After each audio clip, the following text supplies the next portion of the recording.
Montana Highway Patrol Captain Keith Edgel says in order to get a ticket for a seatbelt violation, another violation needs to occur beforehand.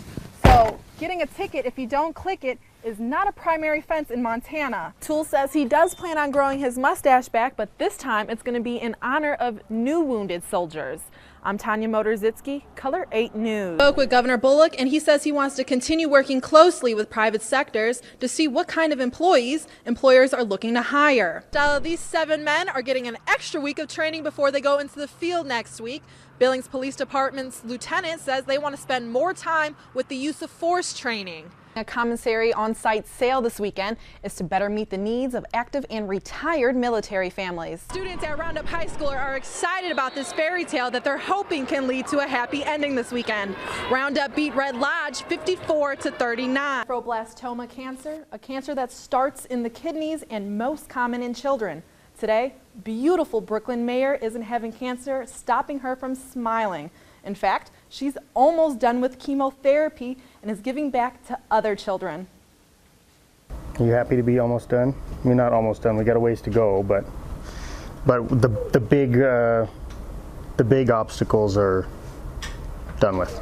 4-year-old Brooklyn Mayer has a smile so bright as her rainbow tutu. One would assume it's because she's on the road to being cancer-free. She's good. She's had some chemotherapy. They front-loaded her chemotherapy to shrink the tumors. The tumors shrank and mostly died, and the tumors have been removed. And she's got some chemotherapy until the end of July before she's done with treatment.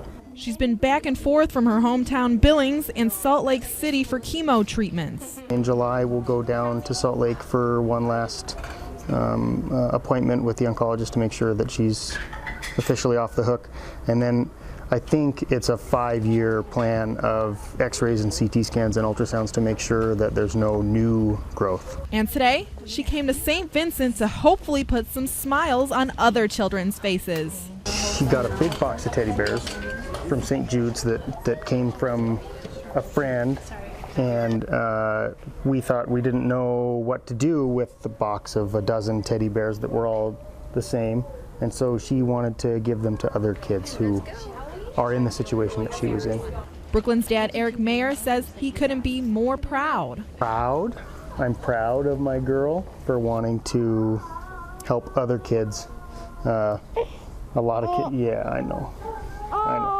Don't worry. She's a special kid, and we didn't expect it, but here we are.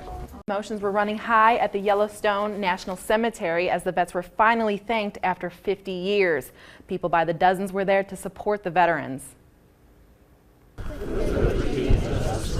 We've been back a long time, and it's nice to be recognized as coming back from Nam and the time we spent there. Veteran Tom Laurie says he's been thanked more these past 5 years for his services since he got home from Vietnam. I think it's just the attitude of the people. There was so much anti-war sentiment going on at that time that I think that was kind of past somewhat, and they understand. More folks, I think, understand why we enlisted, why we went, and why we spent our time there. But today, veterans, family, and friends gathered at the Yellowstone National Cemetery to commemorate those 160 veterans who are laid to rest there, and to thank those standing there today. I think this country looked at it and said, hey, we need to do something. And, you know, what we did in the past, we shouldn't have. And we welcome everyone home, every American that goes out and puts their life on the line for our country is always deserving of a welcome home, of a thank you, of a job well done. A wreath was laid in honor of those who served. Young Marines gave veterans pins and got to stand before those vets. Commissioner Bill Kennedy says today the new generation understands the importance of welcoming home our men and women who put their lives on the lines. We're about 50 years late of thanking them as they come home. So it's very emotional for a lot of families in this community, very emotional to think back on the time. But it's very right for this community to recognize our Vietnam-era veterans and thank them for their service. We have an organization called Operation Second Chance, and it supports retreats for wounded warriors, wounded veterans. We bring them out, husbands and wives, and give them a great time riding horses, enjoying Montana. Operation Second Chance's Director for Treats program, Hank Toole, and master horse trainer David Lickman teamed up for this challenge. David challenged that he would shave his mustache off if we raised a certain amount of money, $10,000. And of course, being foolish, I told David if he did $25,000, I would do mine. All proceeds go to the organization to help give veterans retreats. And we bring we take some singles to Alaska to fish. We take them hunting here for deer and elk hunting, and then we do couples retreats and ski retreats. So, you know, over 8 years, we've probably helped several hundred young couples and veterans. Operation Second Chance locations are spread throughout the country. Stress-free, and we don't do therapy, but we do give them a great time and let them relax. Toole says a man he flew with in Vietnam challenged him to grow his mustache. He adds that man died 2 weeks after he got home from war due to a car wreck. And so I've always just kind of kept this around to remember not only Bill, but the other guys that I flew with in Vietnam. Toole says he does plan on growing his mustache back, but this time it's going to be in honor of new wounded soldiers. I'm Tanya Motorzitsky, Color 8 News. Commissary on-site sale this weekend is to better meet the needs of active and retired military families. We're doing one of our Guard and Reserve sales. What we do is we go around the state to various different places and bring that commissary privilege to everyone, because we don't really have a ton of bases here. You know, we've got our reserve bases, but we really only have one main commissary in the state. But we have so many privilege holders that just can't get access to us all the time. So it's really nice for us to be able to come and do this and bring these products and deals to them. The main commissary is located in Great Falls. So once a year, the Defense Commissary Agency comes to Billings to provide these goods at discounted prices. They're supposed to have access to this stuff. We provide a different type of grocery experience than most grocery stores do. We have our products that come in, and the commissary being a nonprofit, those prices are basically set by the vendors. It's just a great benefit to the Guard. As a member of the Guard, a lot of people don't realize it, but the prices that they offer here are unbeatable. The checkout line wrapped around the building since it opened early Friday morning.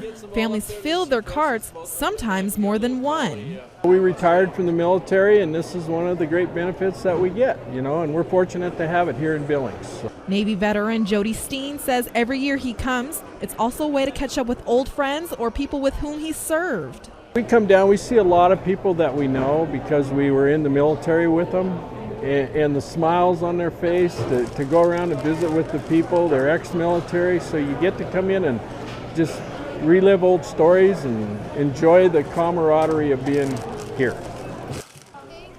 The commissary sale will continue tomorrow at 9 a.m. until 5 and Sunday 10 a.m. until 2. Stella, back to you. Stella, these 7 men are getting an extra week of training before they go into the field next week. Billings Police Department's lieutenant says they want to spend more time with the use of force training.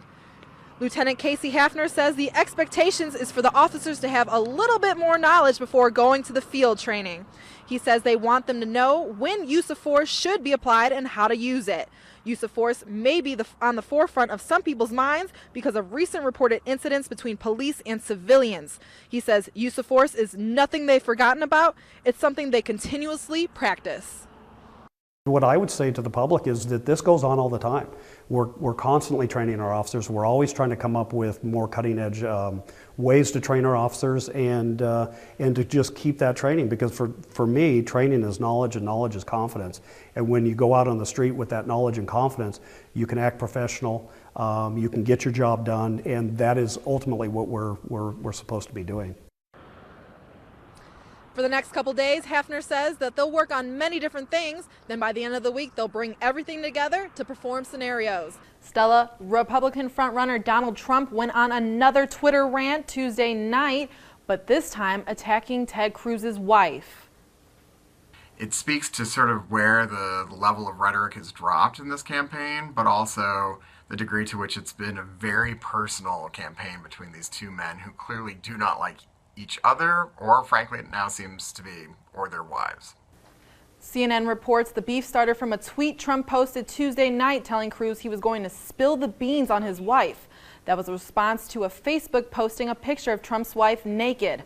The ad was posted by an anti-Trump group, PAC, with no connection to the Cruz campaign. Trump thought otherwise. He then followed up with more tweets talking about the appearance of Cruz's wife. The feud is upsetting some local residents. We're more worried about what Donald Trump's wife is wearing, or what Cruz's wife is wearing, or what Hillary is eating for dinner, or what Michelle Obama is doing. We got to stop focusing in on that stuff.